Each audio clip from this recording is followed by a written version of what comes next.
আসসালামু আলাইকুম। আমি মোহাম্মদ নাসিরুল্লাহ। আবার চলে আসলাম। ভিটামিন সি নিয়েই কিছু কথা বলবো। নিচে ভিটামিন সি সম্পর্কে বিস্তারিতভাবে আলোচনা করা হলো। ভিটামিন সি উৎস। ভিটামিন সি মূলত ফল ও সবজিতে পাওয়া যায়। প্রধান উৎসগুলো হল লেবু, আমলকি, কমলা, টমেটো, পেঁপে, স্ট্রবেরি, কাঁচামরিচ, জাম্বুরা, বাঁধাকপি, সামান্য।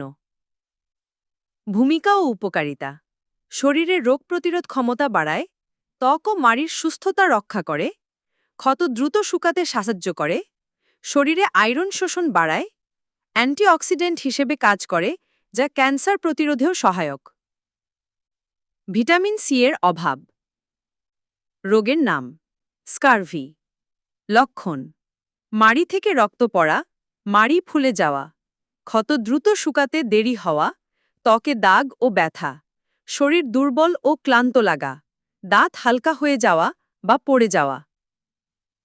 প্রতিকার প্রতিদিন ভিটামিন সি সমৃদ্ধ খাবার খাওয়া, ফল ও কাঁচা সবজি খাওয়া। সিদ্ধ করলে ভিটামিন সি নষ্ট হয়ে যেতে পারে। প্রয়োজনে চিকিৎসকের পরামর্শে ভিটামিন সি সাপ্লিমেন্ট গ্রহণ।